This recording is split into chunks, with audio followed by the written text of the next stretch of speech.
그때 유다 자손이 길갈에 있는 여호수아에게 나아오고 그니스 사람 여분네의 아들 갈렙이 여호수아에게 말하되 여호와께서 가데스 바네아에서 나와 당신에게 대하여 하나님의 사람 모세에게 이르신 일을 당신이 아시는 바라.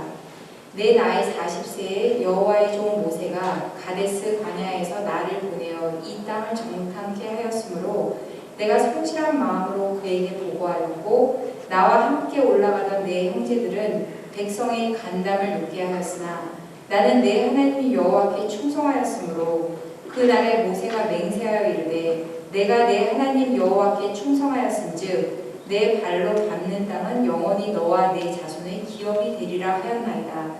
이제 보소서 여호와께서 이 말씀을 모세에게 이르신 때로부터 이스라엘이 광야에서 방황한 이 45년 동안을 여호와께서 말씀하신 대로 나를 생존하게 하셨나이다. 오늘 내가 85세로되 모세가 나를 보내던 날과 같이 오늘도 내가 여전히 강건하니 내 힘이 그때나 지금이나 같아서 싸움이나 출입에 감당할 수 있으니 그 날에 여호와께서 말씀하신 이 산지를 지금 내게 주소서.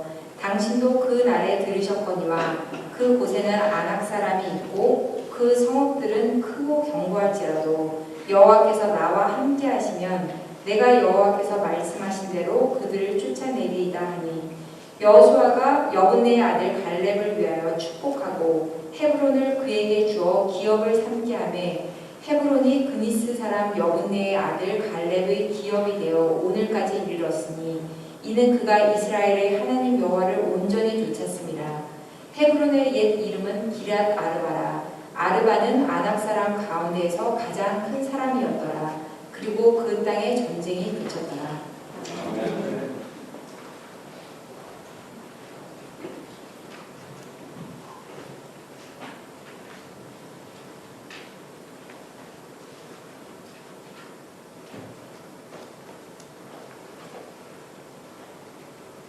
지난주 설교 때 부흥을 위해서 기도해달라고 부탁을 드렸는데 한 주 동안 열심히 기도하셨습니까?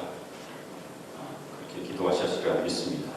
부흥을 위해서 저희가 기도해야 될 중요한 이유 중에 하나는 부흥은 많은 문제들을 한꺼번에 해결해 줄 수 있다는 것입니다. 실제 기독교 역사에서 그랬어요. 한국에 1905년과 7년에 부흥이 있었는데 그것이 일제시대와 유교를 견디지 않는 중요한 원동력이 되었고 또 한국 기독교가 성장하는 데 큰 기여를 했다는 것이 저희들의 평가입니다. 그리고 미국에서 조지 뮤필과 조나단 에드워드가 부흥을 일으켰는데 그것이 미국의 민주주의를 이룬 근간이 되었다. 그것이 최근 역사학자들의 평가예요. 그리고 영국에서 요한 웨슬리가 또 부흥을 일으켰는데 그것은 사회 개혁을 이루었고 영국에서는 피를 흘리는 혁명이 있지 않았다는 것이 또 하나 중요한 사실입니다. 그래서 이 시대의 부흥을 위해서 계속해서 기도해 주시길 부탁드립니다. 작곡가 핸델을 다 아시죠? 그 핸델은 건강이 좋지 않아서 생활고를 겪고 있었습니다. 그런데 마침 그때 더블린의 자선음악단체인 필하모니 소사이어티에서 작곡을 의뢰했어요. 그때 핸델의 나이는 57세였다고 합니다. 그리고 나중에 완성된 곡이 저희가 잘 아는 메시아입니다. 그 메시아의 가사는 친구가 작사를 했는데 구약성경에 계시되어 있는 예수님에 대한 예언들과 신약성경의 예수님의 대속 사건을 다 이어서 작사를 했습니다. 그런데 그 메시아의 가사를 핸델이 읽으면서 큰 은혜를 받았어요. 핸델이 큰 영감과 신앙 고백을 하게 되는데 실제적으로 핸델은 그 가사를 통해서 작곡을 통해서 성령을 체험했다고 알려지고 있습니다. 핸델은 그 메시아 작곡을 1741년 8월 22일에 시작해서 24일 만에 완성을 했어요. 거의 밥도 먹지 않고 잠도 자지 않고 성령에 충만한 상태에서 모든 곡을 완성했다고 알려지고 있습니다. 그리고 한 곡 한 곡을 완성할 때마다 기쁨의 눈물을 흘렸기 때문에 원래 자필 악보에는 눈물 자국이 많이 있다고 합니다. 그리고 핸델이 한참 작곡에 열중하고 있을 때 하인이 커피를 들고 들어갔는데 핸델은 얼굴에 눈물 범벅이 되어 있었다고 합니다. 그는 곡을 작곡하면서 하나님을 보았고 하나님이 함께 하였다고 신앙적인 체험을 고백했다고 합니다. 이 성령의 체험을 고백했던 핸델은 이후 공연에서 얻은 모든 수익을 자선단체에 기부했다고 해요. 그리고 나중에 자신의 유언에 자신의 많은 재산을 사회에 기부해달라고 남겼다고 합니다. 성령의 능력에 사로잡혔던 핸델은 나사렛 예수 그분이 바로 메시아이심을 선포하는 위대한 걸작품을 유산으로 남겼습니다. 오늘 성경에도 저에게 유산으로 남기는 한 사람의 이름을 저희가 또 뵈게 돼요. 이제까지 여호수아를 살펴보았었는데 또 하나의 하나님의 사람, 성령의 사람, 그 이름이 바로 갈렙이 60만 명의 장정 중에 딱 두 사람이 있는데 가나안 땅에 두 사람만 들어갔습니다. 여호수아와 갈렙 두 사람만 들어갔어요. 그래서 오늘 갈렙이 어떤 사람인지 저희가 같이 한번 살펴보고 어떻게 하면 저희는 갈렙처럼 쓰임받을 수 있을까 같이 살펴보도록 하겠습니다. 먼저 갈렙은 여호수아와 동일하게 하나님께 충성을 다했던 하나님의 사람이었습니다. 오늘 말씀에 보면 유다 자손에게 기업을 나눠주기 위해서 유다 자손을 불렀는데 그때 여분네의 아들 갈렙이 여호수아에게 나가서 말을 하는 장면으로 시작을 하고 있습니다.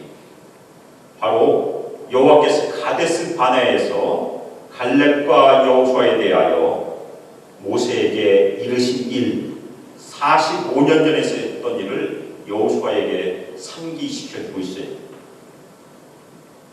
그 얘기는 갈렙이 40세 되던 45년 전에 가나안 땅을 정탐하기 위해서 12명의 정탐꾼이 왔는데 그때 돌아와서 10명의 정탐꾼과 2명의 정탐꾼의 보고가 달랐던 그 얘기를 다시 한번 상기시켜주고 있는 그런 내용입니다.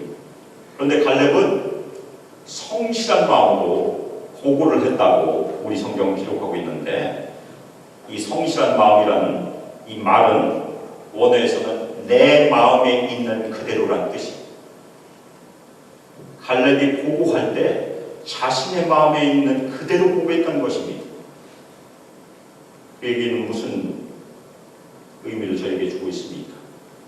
갈렙은 이미 그 마음에 하나님께서 순종하는 마음, 충성한 마음을 가지고 있었다는 것이 여호수아도 마찬가지였었습니다. 여호수아도 하나님께 순종한 마음을 이미 가지고 있었어요. 근데 저희가 궁금한 것은 어떻게 60만 명의 장정 중에서 딱 두 사람만 하나님께 순종한 마음을 가질 수 있었을까? 궁금하지 않습니까? 그것은 하나님께서 갈렙과 여호수아를 이미 불러주셨고 하나님의 성령을 부어주셨고 순종의 마음도 선물로 주신 것이 사람의 힘으로 된 것이 아닙니다. 핸델이 사람의 힘으로 한 것이 아닌 것처럼 갈렙의 마음도 이미 하나님께서 선물로 주신 것입니다. 저희가 이미 여호수아에 대해서 살펴보았습니다. 하나님의 영이 그에게 임했다. 그 구절이 성경에 2번 등장합니다.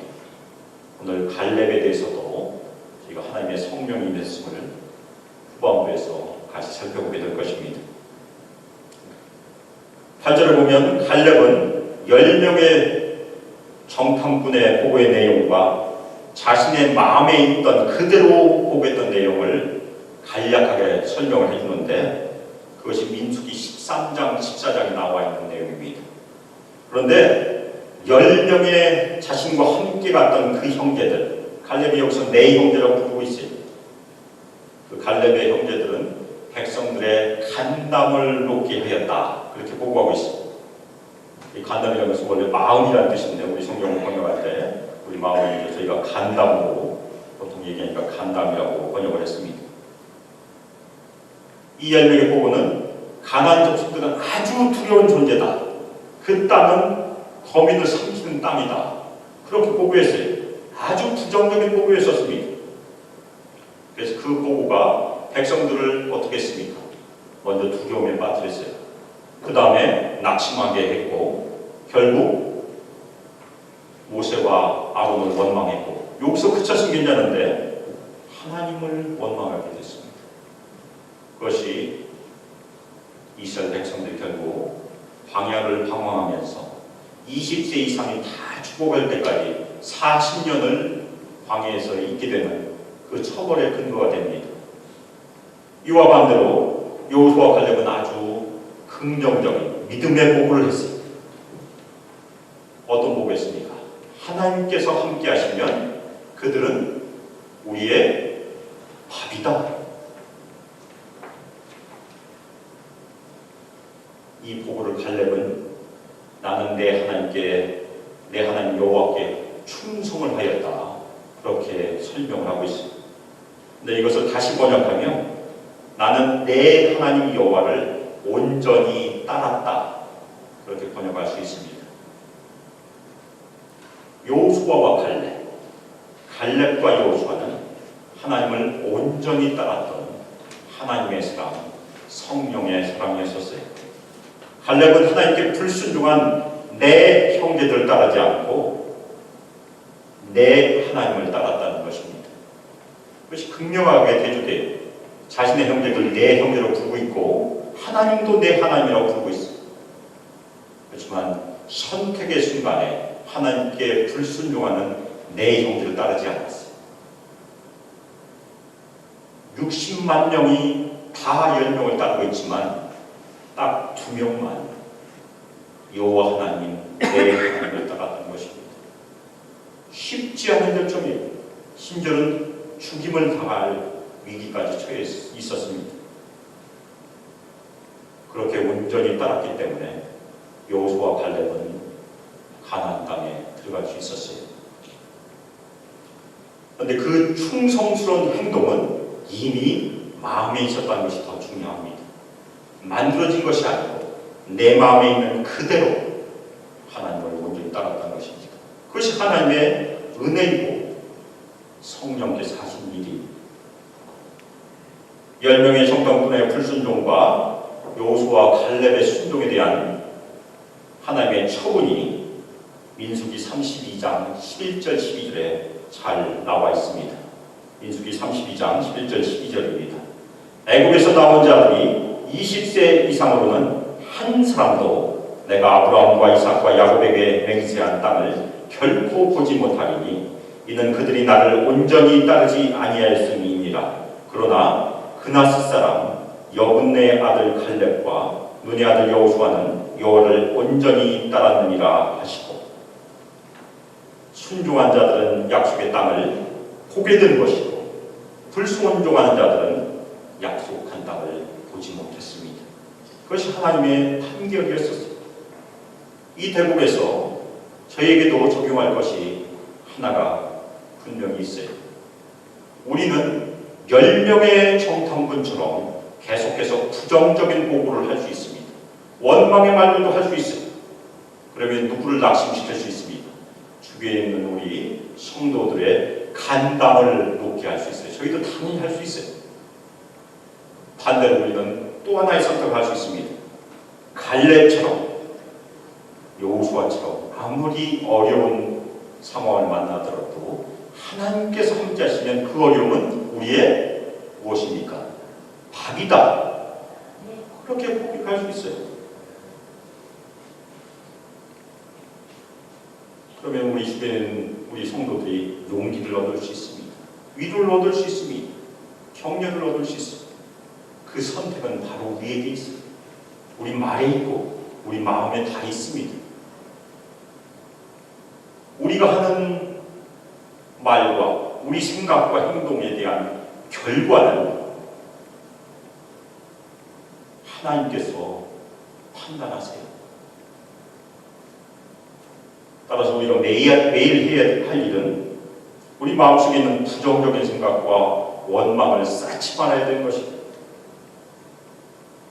자기 전에 혹시라도 원망이 생겼으면 하나님께 고백하고 내려놓는 것이 저희가 매일 해야 될 우리의 경건의 실천입니다. 쌓다 보면 누가 옆에서 건드리면 터지게 돼 있습니다. 하나님 말씀으로 순종을 쌓는 것이 우리가 매일매일 이 땅에서 실천해야 될 중요한 경건의 실천입니다. 그래서 말씀으로 자신에게 설교하는 것이 굉장히 중요해요. 우리 내면의 소리를 들으면 안 돼요. 절대. 우리 내면은 왔다 갔다 합니다. 아침에 기분 좋았다가 점심때 기분 나빴다가 슬펐다가 원망했다가 하는 것이 우리 내면이에요. 그 내면에 대해서 계속해서 하나님의 말씀으로 설교해라. 그것은 목사의 일이 아니고 우리 모두가 해야 될 중요한 직무입니다. 내버려두면 안 돼요. 그래서 우리가 순종한 믿음, 긍정적인 생각, 믿음의 생각을 하나님의 말씀으로 심는 것이 우리가 매일 해야 될 중요한 실천입니다. 매일매일 좋은 것을 마음에 심으시길 예수 그리스도의 이름으로 축복합니다. 9절에 보면 그날에 모세가 갈렙에게 맹세했던 내용이 등장을 하는데 잘 들어보시기 바랍니다. 네가 내 하나님 여호와께 충성하였은즉 네 발로 밟는 땅은 영원히 너와 네 자손의 기업이 되리라. 이 말씀이 우리 모든 성도들의 삶 가운데 이루어지길 축복합니다. 크게 하셔야 돼요. 이건 우리가 밟는 모든 땅 다 우리 것이 된다는 것이니까 다시 한번 해볼까요? 굉장히 좋은 말씀이에요. 이 말씀 오늘 집에 가셔서 계속해서 묵상하고 기도하시길 부탁드립니다. 그런데 이 말씀은 이미 약속하신 말씀이에요. 신명기 1장 36절에 등장합니다. 신명기 1장 36절 오직 여분네 아들 갈렙은 온전히 여호와께 순종하였은즉 그는 그것을 볼 것이요 그가 밟는 땅을 내가 그와 그 자손에게 주리라 하시고 하나님께서 약속하신 것을 45년 후에 이루는 중요한 장면입니다. 두 번째 갈렙의 특징은 갈렙은 믿음으로 하나님의 때를 끝까지 기다렸던 사람이 저희가 이걸 요즘 말로 바꾸면 갈렙은 비전의 사람이었습니다. 10절에 갈렙은 이제 보소서 하면서 자신의 현재 이야기를 하고 있어요. 이스라엘 백성들이 광야에서 방황한 45년 동안을 하나님께서 자신을 생존케 하셨다. 지금 나이가 85세예요. 지금도 85세면 남자는 장수한 것입니다. 그 당시에도 장수한 것입니다. 노인이었어요. 그런데 하나님께서 갈렙에게 주신 또 하나의 은혜가 있었어요. 예나십니다. 40세 때나 85세 때나 강건하다는 얘기입니다. 자신이 지금 40세 청년처럼 전쟁에서도 싸움을 감당할 수 있다고 고백하고 있습니다. 하나님께서 또 하나의 은혜를 주실 것입니다. 하나님께 순종했던 갈렙에게 약속한 땅을 주실 때까지 생존하게 하신 것이 첫 번째 은혜고, 두 번째 은혜는 육신적으로도 강건한 은혜를 주셨어요. 이런 은혜가 우리 모든 성도들에게 임하기를 예수님의 이름으로 축복합니다. 갈렙은 38년 동안 불순종한 이스라엘 백성들이 죽어간 것을 보면서 같이 방황했어요. 그리고 여호수아와 함께 요단강을 건너서 7년 동안 열심히 여리고성과 아이성과 또 남쪽 아모리 족속과 북쪽에 있는 연합군들과 열심히 싸웠습니다. 그것이 갈렙의 전쟁이었었어요. 그때도 하나님께서 지켜주셨습니다. 갈렙을 45년 동안 지켜주신 힘은 첫 번째는 하나님께서 주신 약속이, 그것을 우리가 비전이라고 부릅니다. 비전은 우리가 만든 것이 아니에요. 하나님께서 주신 것이 비전입니다. 두 번째, 또 하나의 힘은 그 비전을 이룰 때까지 하나님의 보호하심이 함께 있습니다. 두 가지가 있었어요. 근데 갈렙에게 여기까지 끝이 아닙니다. 갈렙은 꿈만 꾸는 사람이 아니었어요. 갈렙은 자신의 비전을 위해서 자신을 희생할 줄 아는 그런 사람이었었어요. 저희가 비전을 품고 꿈을 가지고 있으면서 아무것도 하지 않으면 아무것도 일어나지 않습니다. 그렇죠? 아무것도 하지 않고 꿈만 꾸는 사람을 저희가 뭐라고 부릅니까? 공상가라고 불러요. 공상가. 비전이 이루어지기 위해서는 비전을 위해서 우리 삶을 투자해야 되는 것이고 우리 삶을 희생해야 됩니다. 저희 수목교회도 여러 비전이 있어요. 쉼과 나눔이 있는 교회가 되고자 합니다. 그리고 또 하나 중요한 비전이 무엇입니까? 교회를 개척하고 하는 교회가 되고자 합니다. 저희 열심히 외우고 암송하고 묵상해도 실천하지 않으면 우리 삶에서 희생하지 않으면 이루어지기가 쉽지 않아요. 근데 갈렙은 자신의 비전을 위해서 하나님께서 약속하신 땅을 얻기 위해서 85세 된 나이에 자신의 생명을 다시 한번 걸고 있어요. 그 내용이 무엇입니까? 12절에 갈렙이 여호수아를 찾아가서 이 산지를 지금 내게 주소서 그렇게 요청하고 있습니다. 이 말씀을 다 아멘으로 받으시길 예수님의 이름으로 축복합니다. 그 땅은 평지가 아니었어요. 헤브론 산지였었어요. 헤브론은 해발 1000m에 이르는 험준한 산지로 그냥 산만 있는 것이 아니고 거기 누가 살고 있었습니까? 거인 족속, 네피림의 후손인 아낙 자손들이 거기 있었어요. 아직도 정벌되지 않은 거인 족속이 거기 있었습니다. 그런데 거기를 달라고 한 거예요. 갈렙이 뭐라고 고백했습니까? 그 헤브론이 아무리 크고 견고할지라도 하나님께서 함께 하시면 그들은 내 밥이다. 다시 한번 고백했어요. 45년 후에 또 한번 고백한 것입니다. 그리고 자원하고 평지가 아닌 평평한 땅이 아니고 쉬운 땅이 아닌 가장 어려운 땅을 달라고 주장한 것입니다. 이때 여호수아는 갈렙을 축복하고 헤브론을 갈렙에게 기업을 주었어요. 그때까지는 그 헤브론은 갈렙이 다 차지한 것이 아닙니다. 앞으로 남아있는 것이 갈렙은 헤브론을 기업을 받고 하나님을 신뢰하고 열심히 싸워서 결국 아낙 자손들 다 쫓아내고 그 땅에 전쟁을 그치도록 했습니다. 그것이 하나님의 능력이고 성령의 능력입니다. 갈렙은 여호수아와 마찬가지로 여호와 하나님의 말씀에 전적으로 순종했던 믿음의 사람이었었어요. 우리는 여호수아와 갈렙과 비교해서 어떻습니까? 60만 명 중에 2명과 우리를 비교한다면 어떤 데 주눅이 들 수도 있어요. 근데 우리 모두도 갈렙과 여호수아처럼 은혜로 이미 부름받았습니다. 아멘입니까? 부름받지 않았으면 그리스도인이 될 수 없어요. 두 번째, 예수 그리스도의 피로 다 구원받았어요. 아멘입니까? 갈렙과 여호수아는 하나님의 종이었었어요. 여호와의 종이 가장 위대한 호칭이니까. 그런데 우리는 종이 아니고 무엇입니까? 하나님의 딸과 아들. 순서를 좀 바꿔보고 있습니다. 딸과 아들, 아들과 딸이라고 하니까 좀 우리 여자 성도들이 기분 나쁠 텐데 그래서 바꿨습니다. 딸과 아들. 우리 여자 성도 아멘 하시기 바랍니다. 그게 우리 신분이에요. 그럼 우리가 갈렙과 여호수아보다 더 순종이 된 것이 마땅하지 않습니까?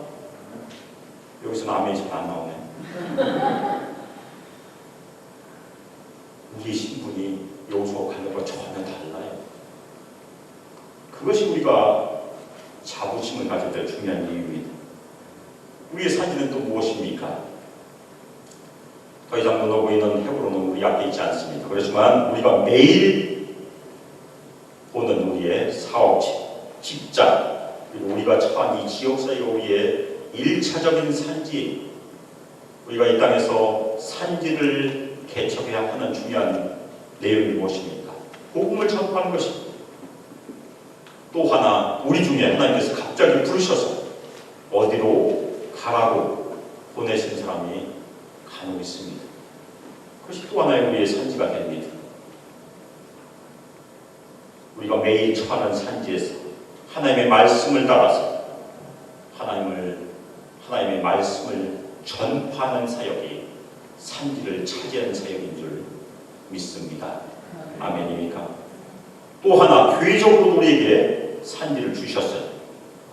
이 엘리카시리 글렌우드 이 지역이 하나님께서 우리 소망교회에 주신 산지입니다. 그 산지에서 우리가 계속해서 복음을 증거하고 그 산지를 확장해 나가는 것이 또 하나 우리가 교회적으로 해야 될 산지를 내게 주소서 그 말씀에 순종하는 중요한 내용입니다. 우리 소망교회도 비전이 있습니다. 힘과 나눔 있는 교회, 그리고 교회를 개척하고자 하는 교회. 두 번째, 우리가 교회를 개척하는 것이 굉장히 중요해요. 그것이 바로 계속해서 산지를 확장하는 사역이 되기 때문에 그렇습니다. 그런데 그 비전을 이룬 것이 목사의 일이다. 왜냐하면 여호수아가 혼자 열심히 싸웠고 갈렙도 혼자 싸웠으니까 그렇게 생각하면 우리는 이미 지는 싸움을 하는 것이 구약과 신약은 구분이 됩니다. 우리 다 여호수아예요. 아멘입니까? 우리 다 갈렙입니다. 우리 다 제사장입니다. 맞습니까? 제가 우리 다 제사장인 것이 신약에만 있는 줄 알았다가 최근에 성경 통독을 하다 보니까 이사야 61장에도 나옵니다. 이사야 61장을 집에 가서 살펴보시길 바랍니다. 성령이 임한 그 후에 일어난 일들 중에 하나가 우리가 다 제사장이 된다는 것이 신약에서 이루어지는 중요한 결과입니다. 우리 소망교회가 비전을 이루기 위해서는 소수의 지도자들만 희생해서는 절대 이루어지지 않습니다. 우리 모든 성도들이 연합하여 한마음 한뜻으로 더불어 삶을 희생하면 우리가 계속해서 성장하고 산지를 개척하고 교회를 개척하리라 믿습니다. 오늘 말씀 다 듣고 우리 모두 갈렙을 본받읍시다. 여호수아를 본받읍시다 하면 다 아멘 하십니까? 아멘 보통 하시죠. 하지만 마음속으로 진정으로 아멘 하시는 분들이 몇 분 계실까 궁금해요. 갈렙과 여호수아는 60만 명인데 딱 2명이고 우리는 여기 사람도 많으니까 예외적인 사람들 어떻게 우리가 본받을 수 있을까 두려울 때가 많이 있어요. 특별히 하나님께서 사용하신 인물들을 본받는다는 것, 모세를 본받는다는 것 참 부담스럽습니다. 그런데 하나님께서 우리 평범한 사람들을 하나님의 사람으로 비범하게 사용하신 방법들이 있어요. 그 하나님의 방법이 무엇입니까? 구약이나 신약이나 동일하게 사용하신 방법이 하나님께서 성령의 능력을 미리 부어주신다는 것이에요. 모세가 여호수아에게 안수했을 때 하나님의 영이 임했음을 신명기 34장 9절이 말해주고 있습니다. 신명기 34장 9절입니다. 모세가 눈의 아들 여호수아에게 안수하였으므로 그에게 지혜의 영이 충만하니 이스라엘 자손이 여호와께서 모세에게 명령하신 대로 여호수아의 말을 순종하였더라. 여호수아에게는 하나님의 영이 이미 있었어요. 그러면 갈렙은 어땠을까요? 그런데 갈렙에게도 하나님의 영이 임했음을 말해주는 구절이 하나 있습니다. 그것이 민수기 14장 24절 말씀입니다. 민수기 14장 24절. 그러나 내 종 갈렙은 그 마음이 그들과 달라서 나를 온전히 따랐은즉 그가 갔던 땅으로 내가 그를 인도하여 드리리니 그의 자손이 그 땅을 차지하리라. 우리말 번역을 보면 어디 성경이 임했다는 구절이 있나 그렇게 궁금해하실 거예요. 그런데 그 마음이 그들과 달라서 이 말을 직역하면 이렇게 됩니다. 그는 그에게 다른 영을 가지고 있어서 그런 말이 갈렙은 다른 사람들 60만 명과 다른 성령을 소유하고 있었단 말입니다. 아멘 안 나오네. 이 구절을 19세기의 영국의 아주 유명한 설교자 찰스 스펄전 목사님이 설교에서 이 부분을 이렇게 설명하고 있습니다. 그는 곧 칼렙은 다른 영을 가지고 있습니다. 대담하고 관대하고 용기 있고 고상하고 영웅적인 정신뿐만 아니라 성령과 그를 인간의 불안과 세상의 두려움을 뛰어넘게 해준 하나님의 영향력을 가지고 있었습니다. 칼렙은 탁월한 사람의 정신을 가지고 있었을 뿐만 아니라 성령의 능력도 가지고 있었다는 그런 해석이 우리 대부분 보통 사람들이 맞습니까?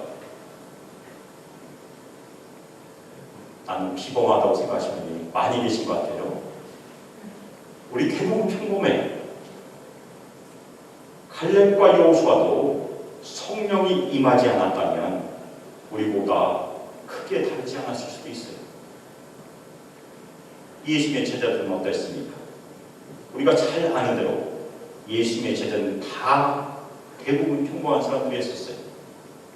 그런데 그 평범한 제자들이 마지막 때 예수께서 승천하시면서 뭐라고 명령하셨습니까? 모든 민족을 제자 삼아라. 그리고 땅끝까지 믿어 내 증인이 되라. 베드로가 생각했을 때 이건 불가능한 명령이다.